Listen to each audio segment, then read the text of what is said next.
Now broadcasting from the Next Gen Conservative Studio in sunny South Florida, bringing you the latest in politics, current events, and pop culture. This is the Whitfield Report with Sam Whitfield.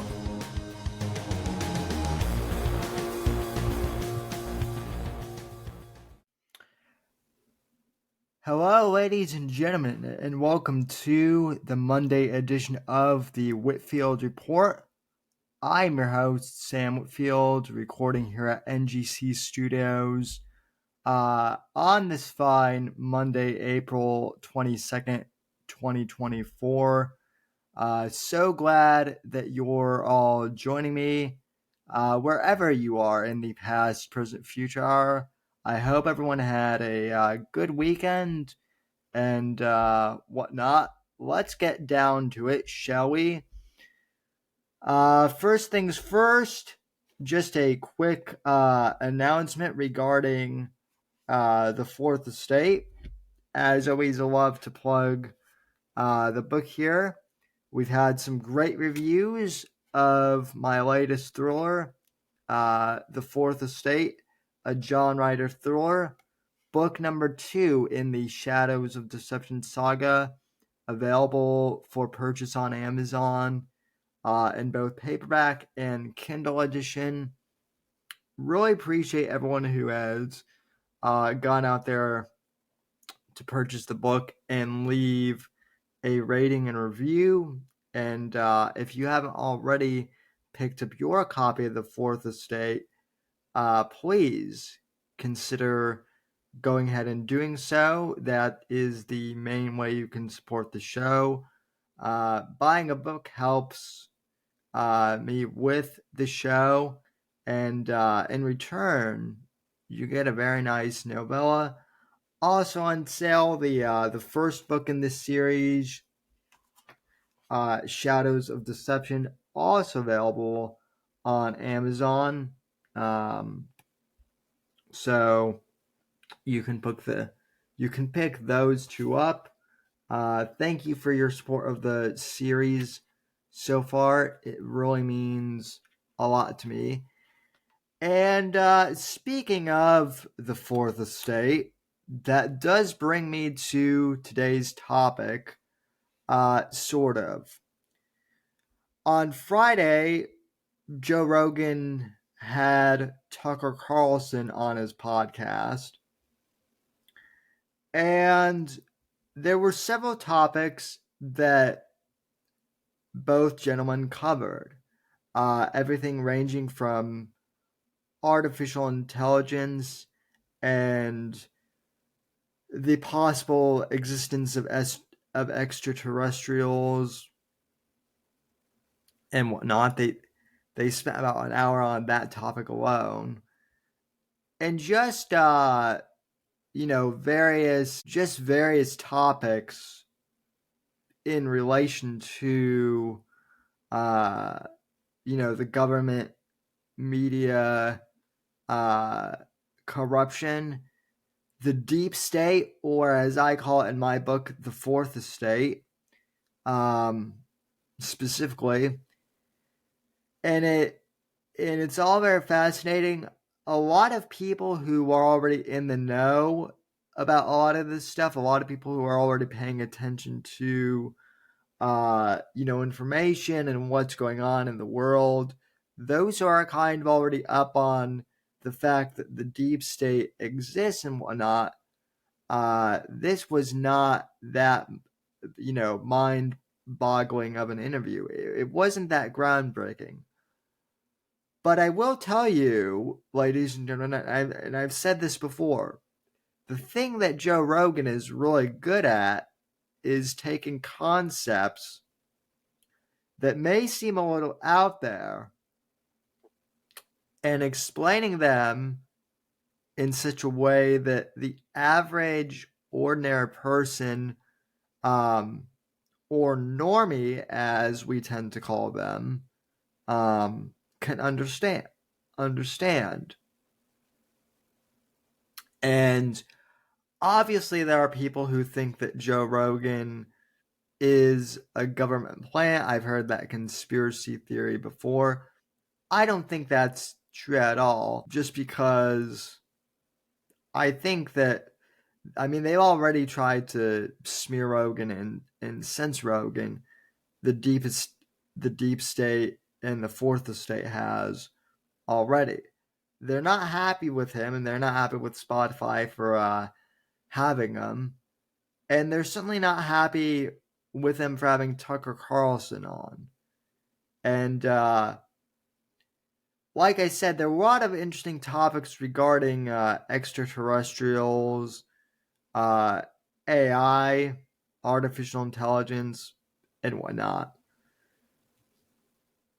But out of all the topics that they covered, and this is really what I want to cover on today's program, towards the end of the program, maybe about like a third of the way through the podcast, if I'm being honest, not completely at the end of the program, but rather, I guess, kind of in the third like act of the program, I guess you could say, Tucker starts explaining the corruption of the Central Intelligence Agency and in relation to how they've been spying on Trump, and also how the CIA and the intelligence agencies wiretapped his, his phones and leaked his text messages and sent them to the New York Times.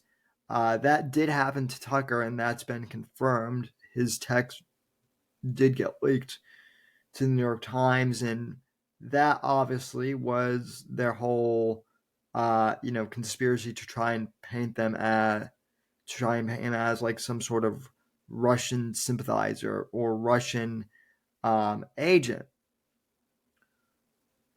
We know that the CIA has corruption, ladies and gentlemen. We know that the intelligence apparatus in general has corruption.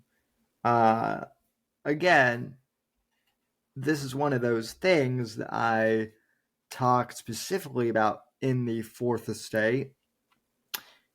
Even though it's fiction, a lot of this is based off of, theories and different, information I've found about how the news media and the intelligence agencies work together, right? So this topic hits close to home since I write about it so much. But anyway, as I was saying, about a third way through this podcast between Joe Rogan and Tucker Carlson, Tucker Carlson dropped the bombshell as to how the CIA was involved in the Kennedy assassination, and then furthermore, how they were involved in the Watergate scandal and the impeachment of Richard Nixon. And to me, as someone who's always been skeptical of the whole Watergate scandal narrative from the beginning, this wasn't anything new to me. But it is important because a lot of people who were saying I was crazy to think that the Watergate scandal was, a corrupt act by the CIA and that Rich Nixon did wrong. A lot of people who were once skeptical of Watergate being a huge thing are now saying to me just today, since the weekend, if they're not saying, Sam, you're right, which I have received a few DMs from people saying that, there are some people I've seen on X and elsewhere saying, well, maybe we ought to rethink the Watergate scandal, because there's a lot more there seems to be a lot more to this than meets the eye. So I am going to go ahead and play this clip of Tucker on Joe Rogan's Experience, where they're talking about how the CIA and the intelligence agency basically tried to, kick Richard Nixon out of power and perform a coup d'etat on his presidency.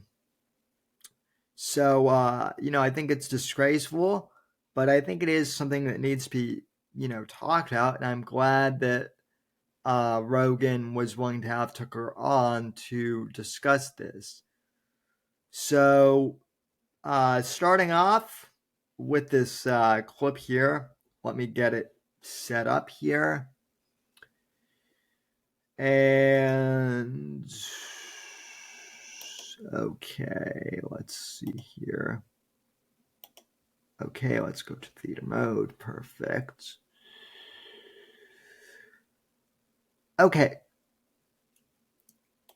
Okay, so here is Tucker Carlson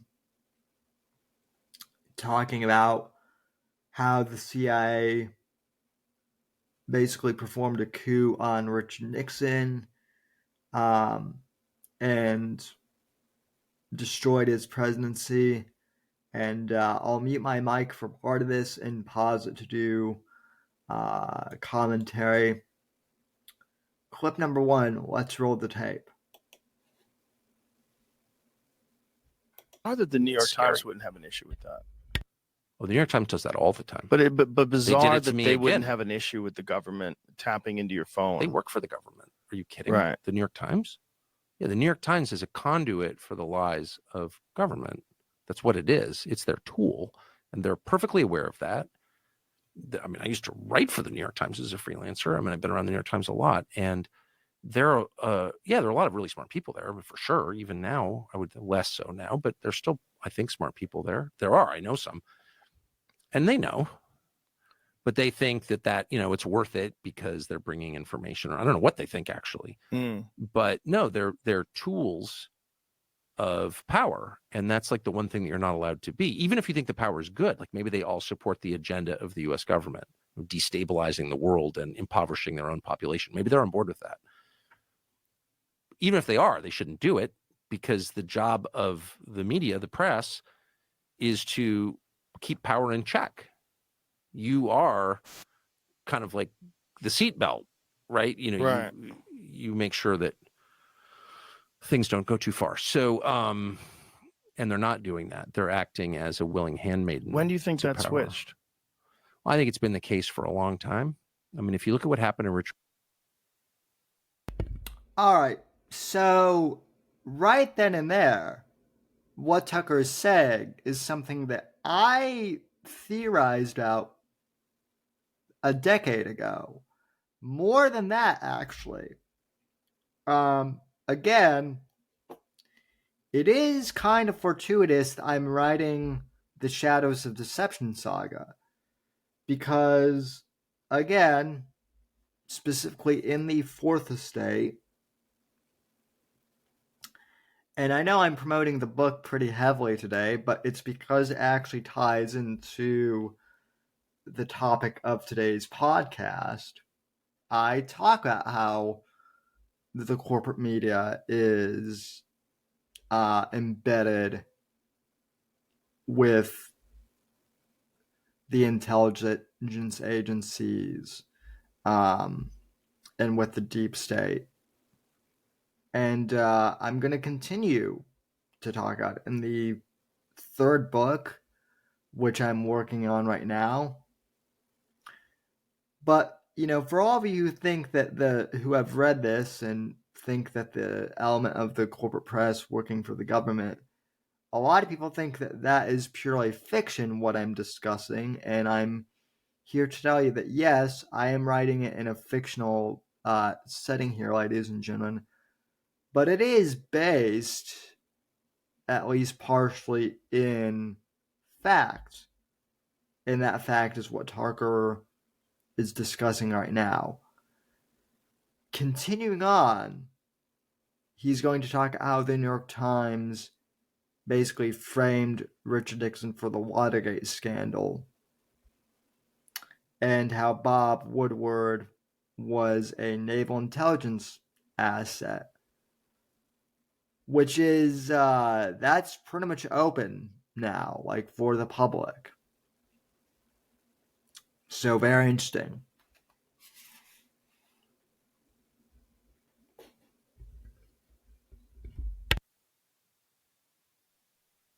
Which I, of course, did not understand at all.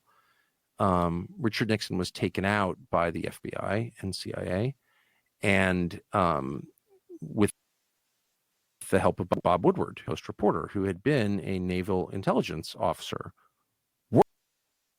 working in the White House, and then he shows up like later, and he's this almost at all. He's a naval intel officer, the famous Bob Woodward we all revere, and he's at the Washington Post, and somehow he gets the biggest story in the history. He's the lead guy. Well, I worked at a newspaper. I've been in the news business my whole life. That is not how it works. You don't take a kid like his first day from a totally unrelated business and put him on the biggest story. He was that guy. And who is his main source? Number 2 guy at the FBI. Oh, so you have the naval intelligence officer working with the FBI official to destroy the president. Okay, so that's a deep state coup. What else should you say? And yet the way it was framed and the way that I accepted for decades was, oh, this intrepid reporter fought power. No. This intrepid reporter, Bob Woodward, was a tool of power, secret power, which is the most threatening kind, to bounce this president in American history office before the end of his term and replace him with who? Oh, Gerald Ford, who sat on the Warren Commission. Now, how did Gerald Ford get to be Richard Nixon's vice president? Well, because Carl Albert, the Democrat Speaker of the House, told him, you must choose him. We will only confirm him when they sent the actual elected vice president away for tax evasion, Spiro Agnew of Maryland. So you have a complete setup, like an absolute. Gerald Ford, the only unelected president in American history, actually sat on the Warren Commission. Something else that I accepted at face value until I looked at it, and I was like, that's completely insane. You didn't want to interview Jack Ruby in your investigation of the assassination? Okay, you're fake. Yeah, he was on the Warren Commission.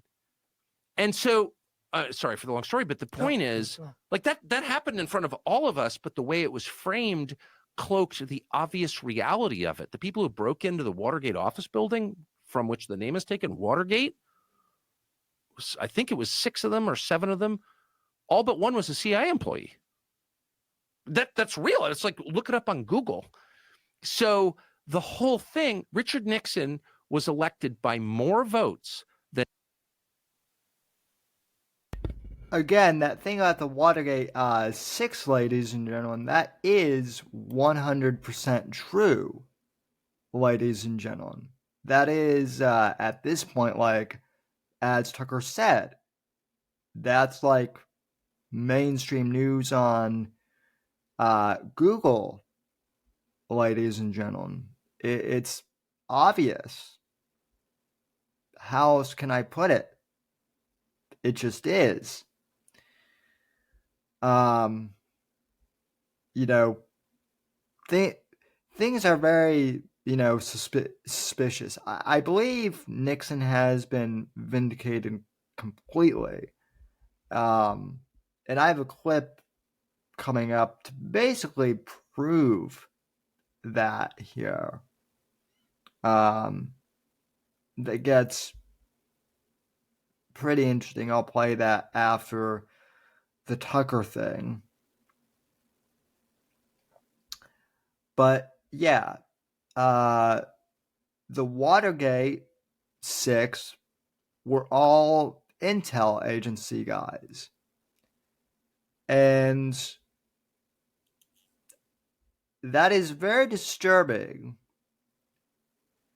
particularly given that, I mean, the FBI, Obama's FBI, basically spied on Trump's campaign.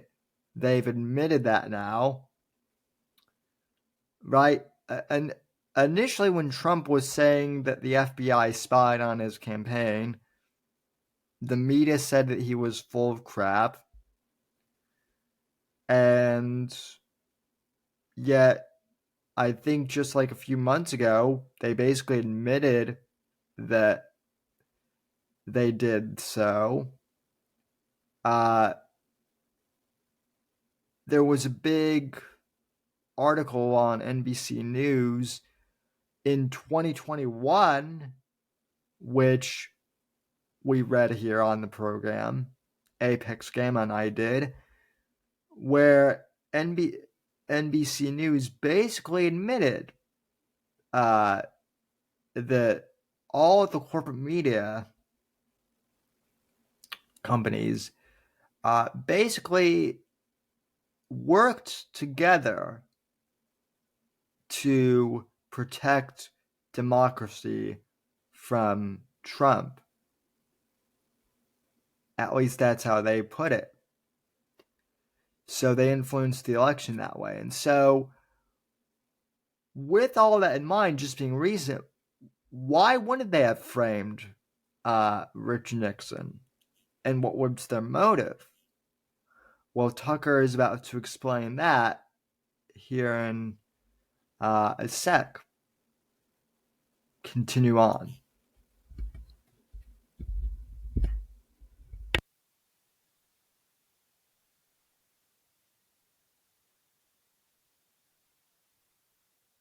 Than any president in American history in the 1972 elections. Than any whole thing, Richard Nixon was elected by more votes than any president in American history in the 1972 election. He was the most popular by votes, which is the only way we can really measure popularity, the most popular president in his reelection campaign. And 2 years later, he's gone. Undone by a naval intel officer, the number 2 guy at the FBI, and a bunch of CIA employees. You tell me what that is. Those are the facts. Those are not disputed facts. That's not crackpot shit. That's just look it up. So why did they want to get rid of Nixon? There are a lot of theories on that. I mean, first of all, we don't need to know motive to know what happened. Okay. Now, ladies and gentlemen, this is where I'm going to pontificate a little bit here. And so please allow me to do so. Obviously, if you're listening to this, you're willing to, but there are a couple theories, one of which, and this is one that is probably the most common that Tucker will talk out. Rich Nixon, according to Roger Stone, Richard Nixon knew who really killed JFK, and inside the intelligence agencies. Now, it is important to know, and I've talked a little bit about this on the podcast, not too much. I've written about it more on like my blog and on my Substack a bit, and tweeted about it on Twitter/X. But kind of as a quick aside, despite the fact that President Kennedy and President Nixon were from opposite parties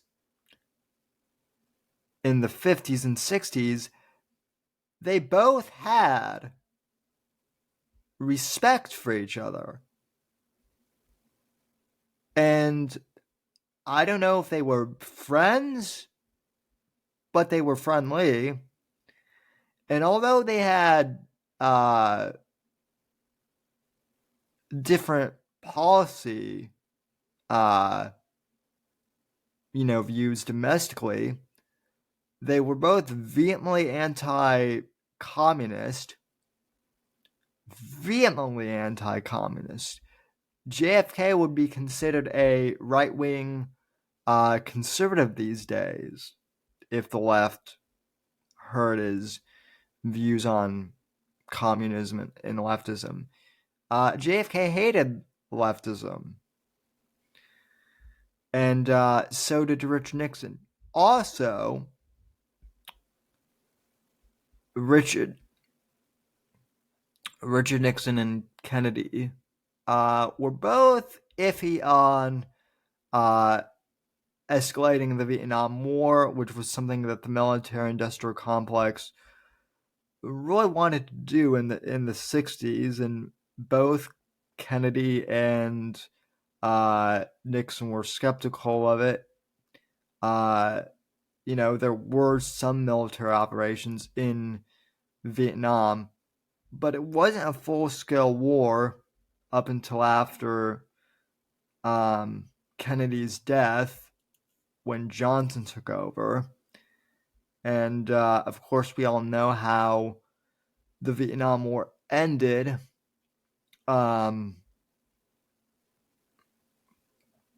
For America. And supposedly Nixon had a better way to pull troops out of Vietnam than what actually happened. So, one of the theories is, why Nixon was framed for Watergate was because he knew what happened with JFK in reality and was going to expose the intelligence agencies. And then the second theory was Nixon was actually going to pull out of Vietnam in a more successful manner than what actually happened. So and that second one is my personal theory based on some things I've read. But, that's just me pontificating. You're going to hear Tucker and what his theory is here for why Nixon was taken out by the Fourth Estate. So let me scroll back here a few seconds, and okay.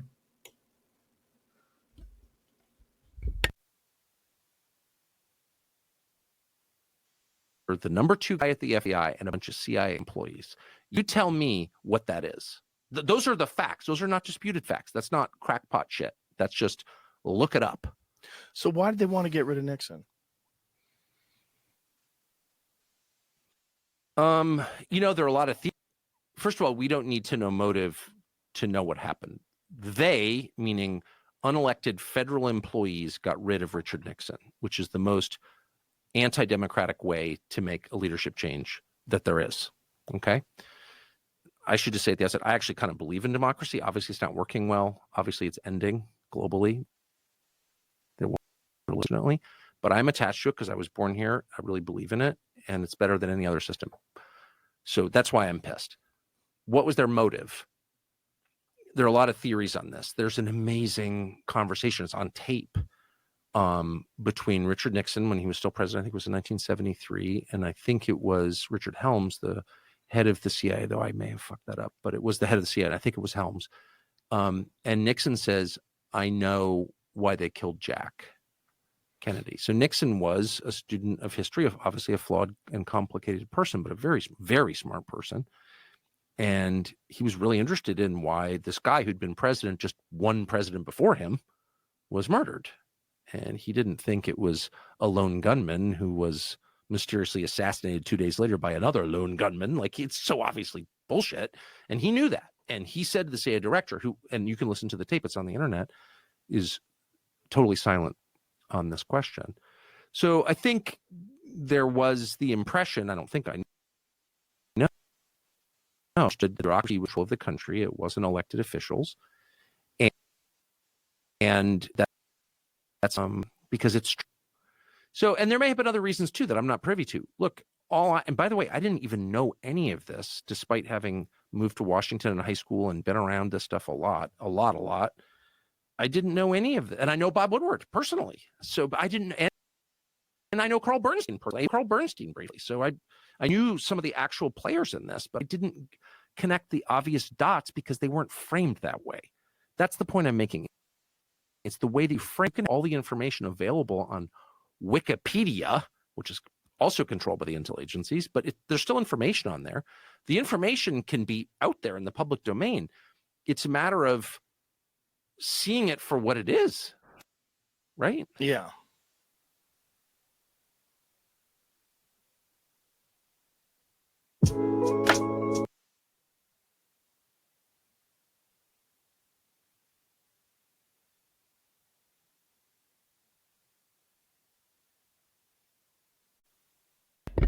Okay, so again, ladies and gentlemen, Nixon knew why the deep state killed JFK and supposedly the theory, as to who killed him. Now, I am looking up this tape, and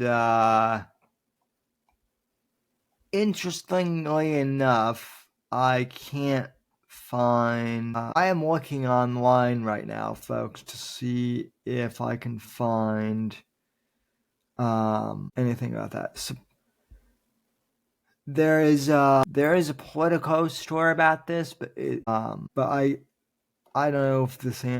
Yeah, it doesn't look like it addresses the whole thing specifically what I'm asking. Anywho, to me, that exchange that Tucker and Rogan had about the CIA framing Nixon, out of everything that they covered in the podcast, which again included, extraterrestrial beings, potentially, artificial intelligence, and the media corruption. There were lots of topics, but out of everything they covered, that 7-minute clip I played pretty much sums up what, in my opinion, was the most important takeaway from the Joe Rogan Experience podcast with Tucker Carlson. That was it, basically. That was like the most important clip. And that's the clip that a lot of people have been talking on today. So, more and more people's eyes are getting woken up to the fact that the intelligences do control everything and that the deep state is real and that it does exist, ladies and gentlemen. So, good for Joe for having Tucker on. And I think it's important that they had this conversation. I encourage you to check it out for yourself. One last thing before we go here, I do want to play another clip just to illustrate the point for you about the corruption in media. Right? This is something I've talked about too. Now, I played this clip for you guys a few months ago back on the live show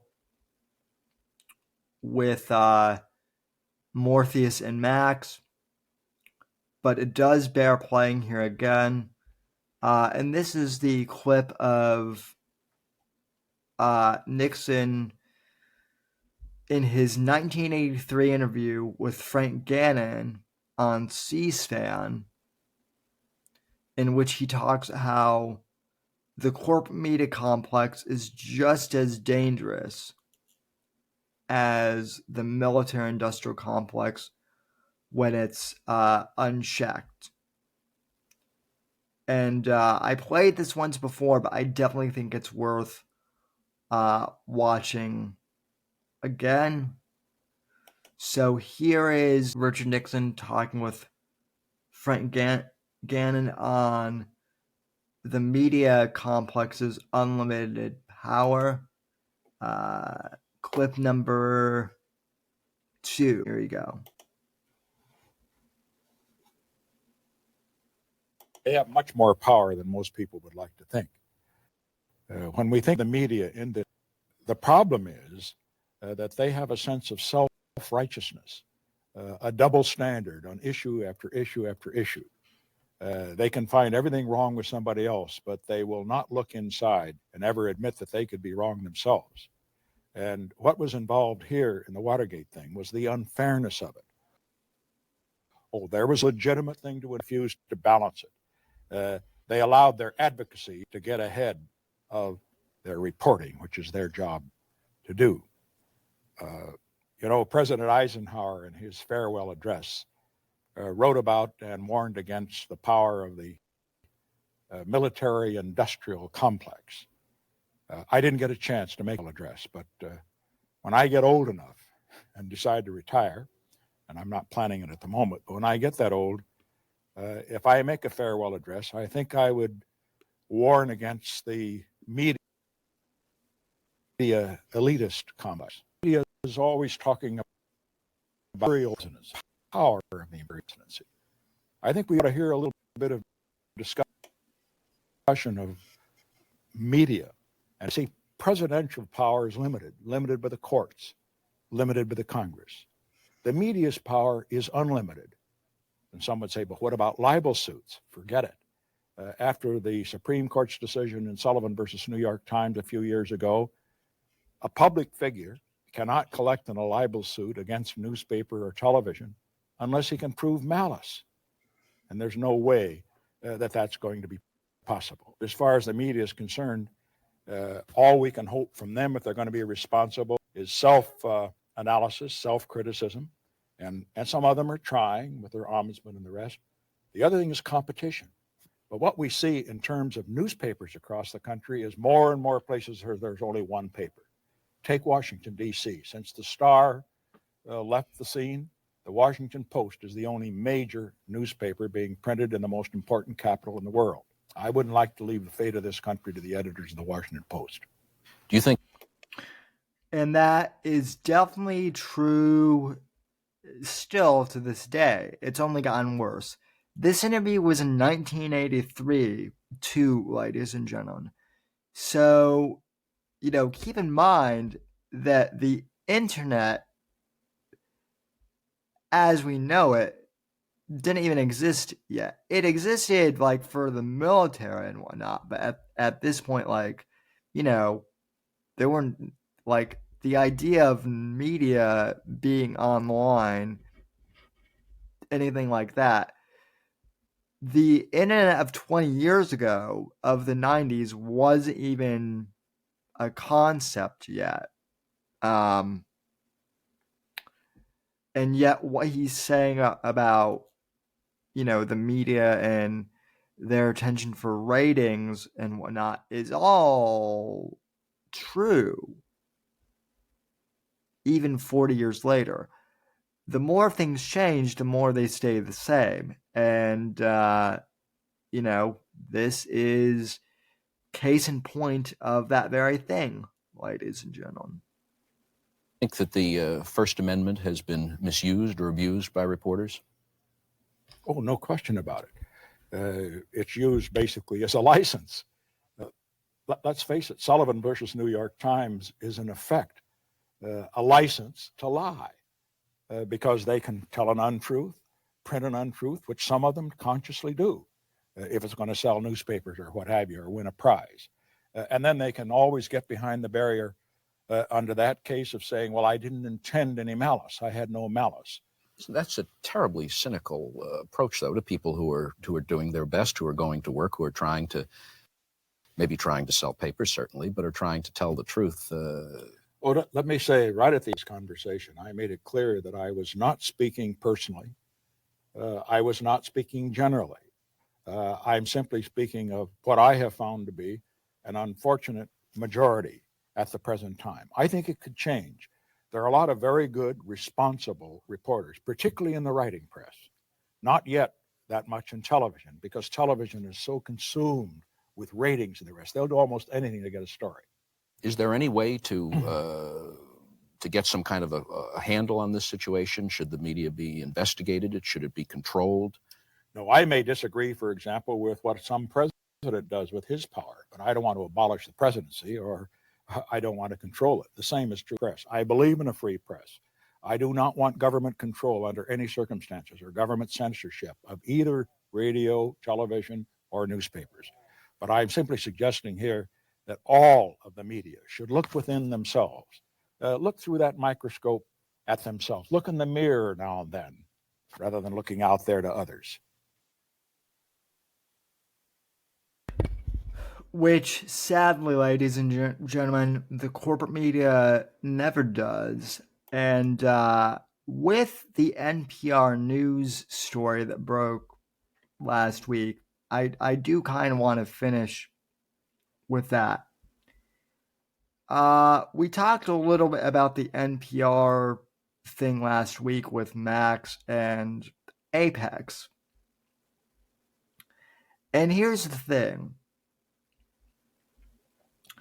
The NPR story of them hiring a new editor and her being specifically left wing, that in and of itself is nothing burger, right? We know, right? We pretty much already know that NPR has always been to the far left. And so, left-wingers are going to left wing, and so on and so forth. That's not the key issue with the NPR story, folks. The key part of the key thing with the NPR story and why it's concerning for so many people is, NPR is, government funded. But that's always been the case, so that's always been a concern. But B, more importantly than that, what is concerning to so many of us conservatives is that the new CEO of NPR is basically calling the First Amendment like an inconvenience to telling the truth, right? She's saying that the First Amendment, freedom of speech, is a danger and an inconvenience to telling the truth. That's not my new either, but because the leftists have always believed that as well, that freedom of speech disrupts their version of quote-unquote truth. But what is even more disturbing is she has pretty much said that she would like to see legislation limiting freedom of speech for smaller independent news sites and individuals, basically making it so that only corporate media would be protected under the First Amendment, and so therefore rendering the First Amendment obsolete pretty much. So there you have it, folks. That that's pretty much the danger with NPR, and why that story still has relevance. And again, we covered Tucker Carlson on Joe Rogan, and the most important part of that conversation. I do encourage you, if you can, to check out the full podcast, because it is worth watching. But definitely in particular, that segment where Tucker and Rogan are talking about Nixon basically being framed for Watergate. That, in my mind, is the most important part of that conversation with Joe Rogan. And I want to cover that on today's podcast. I want to thank each and every one of you for tuning in to today's episode. Whenever you're listening to this in the past, present, future hour, I'll be back on Wednesday night live on Rumble, 9 p.m. Eastern.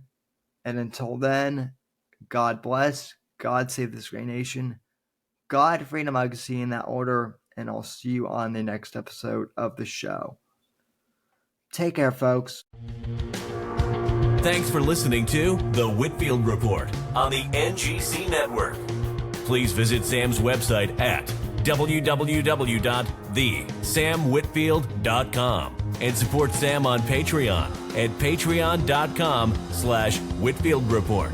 Until next time, God bless, God save this great nation, and God, freedom, legacy, in that order.